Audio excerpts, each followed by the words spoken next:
In this video, I'm going to be talking about the image workflow in Modo 801. So in 801, a new color management system was introduced based on the OpenColor IO framework, which is a color management system which is widely used in the film and special effects industries. OpenColor IO is different to the other color management system that many of you will be familiar with from working with Photoshop, which is based on ICC profiles. The two aren't really compatible at the moment, but one great benefit of OpenColor IO is that it's actually much easier to deal with than ICC, in my experience anyway, and it offers completely seamless integration between Modo and Nuke, which is also another great benefit. Now, in previous versions of Modo, when you imported 8-bit RGB color maps into the application to be used as diffuse maps, for example, they had to be linearized by hand, which means that the gamma had to manually be set to 0.45, otherwise they wouldn't render correctly. And another thing that you used to have to do was to manually set the output gamma on your render output depending on the bit depth of the format you were planning to save out to. So for example, if you were planning to save out to an 8-bit sRGB file, you had to manually set your output gamma to 2.2, but if you wanted to save a linear file, you had to make sure that your output gamma was set to 1. So basically, in previous versions of Modo, there was a certain amount of manual intervention that had to be done in order for your images and your render outputs to be gamma corrected. But now with OpenColor IO, all of this happens automatically behind the scenes without any need for manual intervention by the user. So to explain how it works, we're going to look at System Preferences, and in Rendering you'll find a section called Color Management, and this is where you tell Modo how to deal with the different image formats that it's going to encounter.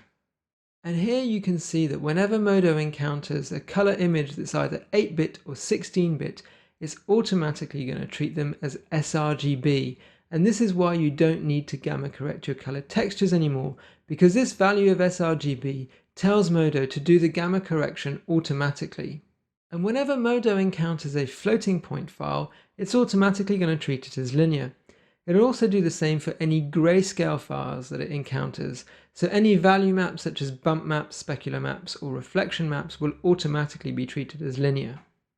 Now, one thing you do need to be aware of here is that if you have saved a value-based map, like a bump map for instance, as an RGB file with RGB channels instead of a grayscale file, well, in those cases you'll have to manually intervene and tell Modo to interpret that map as a linear map, and I'll show you how to do that now. So I'm going to switch to my Images tab, and if I look at this bump map here, I can see that that has indeed been incorrectly saved out with RGB channels, which means that Modo is going to interpret it as an sRGB file, and this is not what I want. So I'm going to go to the Image Still tab, and in the color space, I'm going to manually set it to linear, and that means that Modo is now going to correctly interpret this map. Now obviously it's extremely common for maps which ought to be saved as grayscale files to be saved as RGB files instead, so just be aware of this whenever you bring in value-based maps such as reflection maps and bump maps, etc., that you may need to manually set the color space to linear.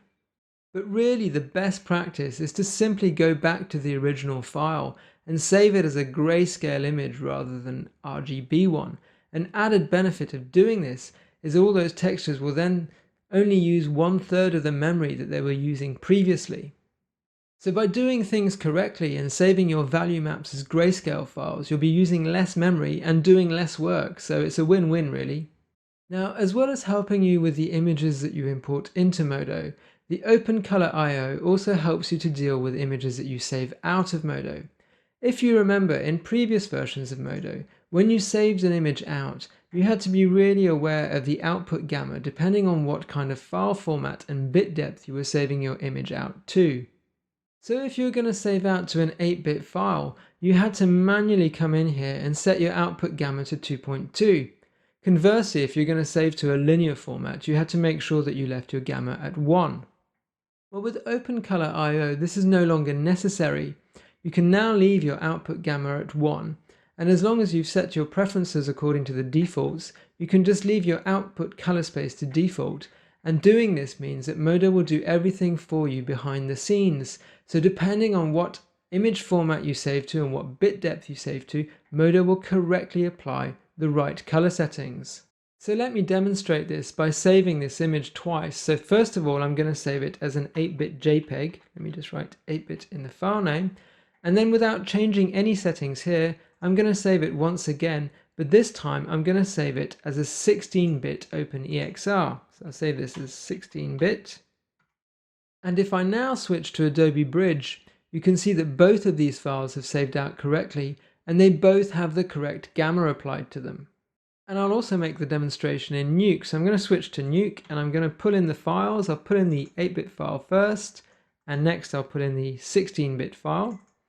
And if I look at them both in the viewer, that is the 8-bit sRGB JPEG, and this is the 16-bit OpenEXR. And you can see that they're both being interpreted correctly by Nuke without me doing any manual intervention at all. So as you can see, OpenColor IO really does make your life a lot easier. There's a lot less manual management of image settings. You can just let Modo do everything for you, and the interoperability with Nuke is excellent.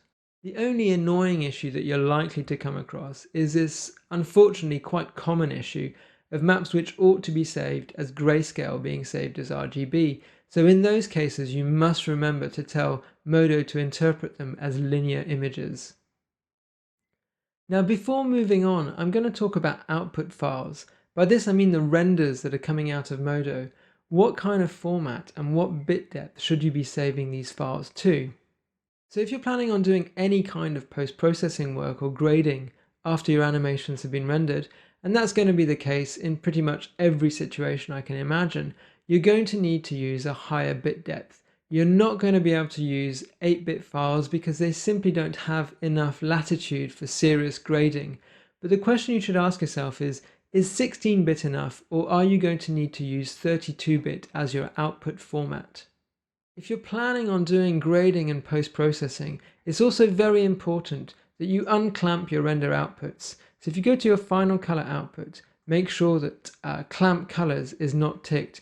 And this also applies for any other kind of lighting or shading based outputs that you've got. So any diffuse shading, any reflection shading, anything that's going to go into comp to be graded should be unclamped before you render it out. So in order to compare the differences between saving different outputs at different bit depths, I'm now going to save a 32-bit version of this file. I've already saved a 16-bit and a 8-bit file to compare with, so I'm going to save a 32-bit version and switch to Nuke.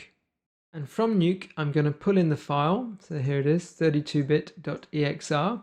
So obviously if I create a viewer on each one of these different outputs and just switch between them, you're going to see that's the 8-bit, that's the 16-bit, and that's the 32-bit. At first glance, there doesn't seem to be much difference between them at all. Let me just quickly fit this viewer. And next I'm going to apply a grade node to the 8-bit image, and I'm also going to clone it a couple of times and apply the first clone to the 16-bit and the second clone to the 32-bit image. And by cloning the grade node, it just means that whatever change I make to any one of these three grade nodes will be automatically propagated to the other two. So essentially it means that all three images are going to be treated in exactly the same way. Now let me just adjust my viewers so they're correctly applied to the grades and not the original images. So in order to point a viewer to a certain node in Nuke, you use a numeric keypad. So to define viewer 1, you just hit 1 on the numeric keypad. To define viewer 2, I select the next node, hit 2 on the numeric keypad, and then select the third node and hit 3. And now in order to switch between the three of them, I simply just use the 1, 2, 3 keys on my numeric keypad. So now what I'd like you to do is to keep an eye on these values here. These are giving the luminosity values from the RGB channels, and this gives you the overall luminosity value. And this is the grade over the 32-bit image. And you can see as I roll over this really bright window that the values are really high.